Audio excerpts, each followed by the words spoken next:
네, 자, 여러분, 이제 새로운 단원으로 넘어와서 원자의 구조와 주기성, 원자 구조와 주기성 이렇게 돼 있죠. 그래서 Atomic Structure and Periodicity 돼 있는데, 사실은 이제 이 내용들이 우리가 여러 가지 이제 반응들을 이해하는 데도 아주 중요한 그런 내용이고요. 뭐 이 자체로도 중요한 테마기도 하고요.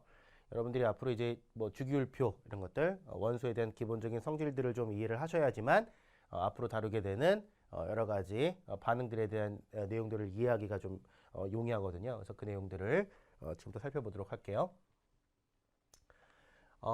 일단은 그 전자기 복사에 대해서 먼저 얘기를 하고 그 다음에 현대 원자 모형을 좀 얘기를 할 거예요. 자, 우리가 이제 앞에서 원자 모형에 대해서 얘기했었는데 이제 그런 것들이 이제 뭐냐면 고전적인 어떤 원자 모형이에요. 그래서 뭐 돌턴의 원자설부터 해서 이제 러더퍼드, 그다음에 뭐 톰슨, 그죠? 톰슨, 러더퍼드, 그리고 이제 뭐 밀리컨이 이제 전자에 대한 전하량을 찾고 뭐 이런 것들 있죠.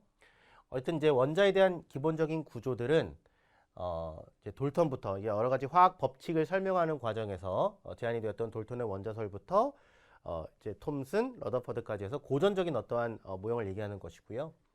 사실 이제 러더퍼드의 원자 모형이 이제 여러 가지 이유에 의해서 성립할 수 없음이 이제 발견이 되죠. 특히 이제 원자핵 주위를 전자가 도는데 원자핵과 전자는 서로 인력이 작용하기 때문에 구조적으로 성립할 수 없는 거예요. 어쨌든 우리가 이제 현대 원자 모형에 대한 얘기를 할 때는 기본적으로 여러 가지 파동성이라든지 확률적인 개념을 도입하게 되는데 그 파동에 대한 얘기들을 이제 출발하기에 앞서서 전자기 복사를 이제 얘기하는 거예요. 자, 전자기 복사라고 하는 것은 여러분들이 이제 가장 간단하게 생각하면 빛이다 이렇게 생각하시면 돼요. 그래서 전기장과 자기장이 공간으로 이제 이동하는데 공간을 이동할 때 이때 전기장과 자기장이 서로 직각으로 수직해서 오는 그러한 이제 파동을 얘기하는 거죠. 그래서 에너지가 공간을 이동하는 방법 중에 하나, 그건 이제 복사에 대한 얘기예요. 됐죠? 이제 복사에 대한 얘기고요. 태양광, 전자 5분의 파, X선, 난로의 열 이런 것들이 다 이제 전자기 복사에 해당한다 이런 얘기죠. 이들은 모두 파동 성질을 갖고 진공 중에서 빛 속도로 진행한다. 자, 파동이라고 하는 것이 성립이 되기 위해서는 여기 보니까 파장, 진동수, 속도 뭐 이런 것들이 있다는 얘기인데 특히 우리가 이제 어떤 대상의 어떤 그 에너지 전달의 형태가 파동이다라고 하려면 이렇게 이제 여기를 거리라고 한다면 이런 주기적인 모양이 나타나면서 파장이 등장을 해야 돼요. 이거를 이제 우리가 파장 이렇게 부르는데 좀 이따가 우리가 다시 한번 얘기를 한번 해볼게요. 어쨌든 이 파장이라고 하는 거, 웨이브랭스라고 하는 것은 파동에서 두 개 인접하는 봉우리와 봉우리 또는 골과 골 사이를 얘기하는데 여기 보시면 가장 높은 위치를 마루라 하고요. 이 아래쪽의 위치를 골이라 해요. 그래서 여기서부터 여기까지 여기도 파장이 되는 거예요. 그래서 이 가로축을 우리가 이제 거리로 잡고 여기를 이제 진폭이라 잡을 수가 있거든요. 영어로는 이제 amplitude라 해요. 그래서 이제 이 높이는 같은 거죠. 여기도 마찬가지. 파동을 이렇게 치게 되면 이렇게 쓸 수 있다는 얘기고요. 만약에 얘를 시간으로 한다. 그러면 하나의 파동에서 또 다른 파동이 될 때까지 여기서부터 여기까지 걸리는 시간을 t라 쓰고요. 우리는 이제 주기라 해요. 영어로는 피리어드라 해요. 피리어드 이렇게 부르는 거예요. 자, 그런데 자 우리가 여기서 보니까 진동수라는 개념이 있어요. 진동수는 어떤 거냐면 자 우리가 이제 주기라는 거 한번 해볼게요. 주기가 뭐냐면 보통은 이제 우리가 1초 동안 아니죠. 한 파장을 지나가는데 걸리는 시간 이렇게 할 수도 있고요. 또는 인접한 동일한 위상이 이제 나타나는데 걸리는 시간 이렇게 얘기할 수 있거든요. 그랬을 때 진동수라고 하는 건 뭐냐면 1초 동안에 지나가는 파동의 숫자를 얘기해요. 우리가 이제 요게 한 번 진동하는 거죠. 또 이렇게 한 번 또 진동할 수 있어요.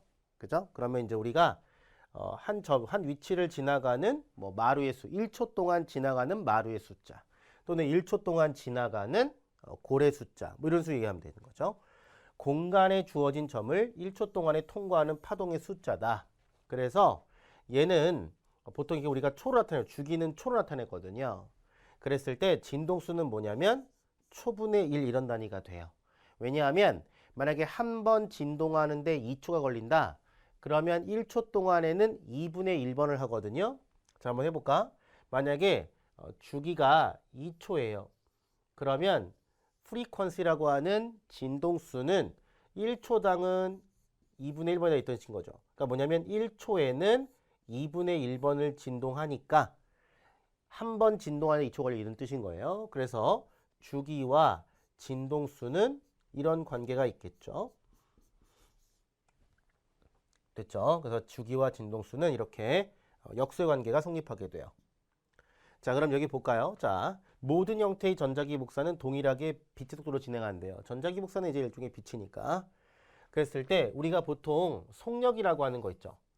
속력이라고 하는 것은 시간분의 거리인데, 자, 일반적인 파동은 이렇게 쓸 수 있어요. 이게 뭐냐면 파동의 속력이고요. 이게 파동의 속력이다.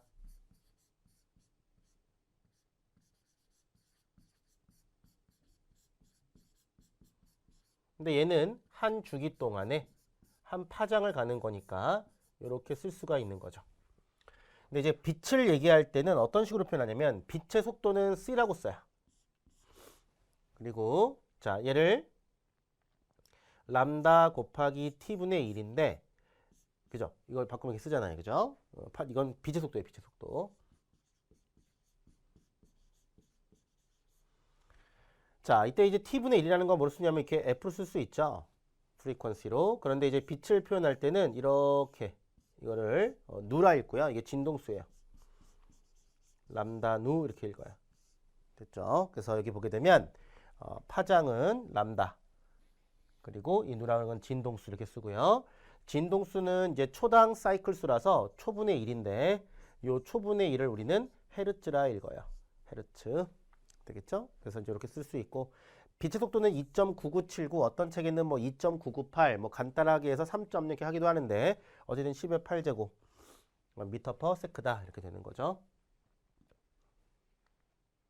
자, 여기 보면은 여기 보니까 이제 1초 동안에 자, 여기는 거리로 줄였나 봐. x초가 거리인데 일단 이제 여기에 람다 1은 요거래요. 근데 이게 람다 1인데 만약에 이제 x축을 시간으로 잡아서 이게 1초다라고 하면 요 동일한 놈이 이렇게 한 번, 그 다음에 두 번, 이렇게 세 번, 이렇게 네 번 진행하는 거니까요. 얘는 1초 동안에 네 번. 요게 바로 진동수가 되는 거죠. 그래서 이제 요게 얼마예요? 4Hz구나. 그러면 주기라고 하는 건 뭐예요? 요 진동수의 역수니까 얘는 4분의 1초가 된다라는 거예요. 그에 비해서 요 놈은 좀 더 많이 하고 있죠. 그죠? 그래서 여기는 8번 하고 있으니까 이렇게 한 번, 두 번, 세 번, 네 번, 5번, 6번, 7번, 8번. 그래서 얘는 얼마냐면 8Hz. 자, 주기는 8분의 1초 이렇게 하면 되겠죠. 여기는 뭐예요? 16Hz다. 이렇게 되어 있네요. 어쨌든 이제 우리가 어떤 1초 동안에 진동하는 횟수를 우리는 진동수 이렇게 부르는 거고 보통 초분의 1의 단위를 쓰고요. 빛의 경우에는 헤르츠라는 말을 쓰는 거예요.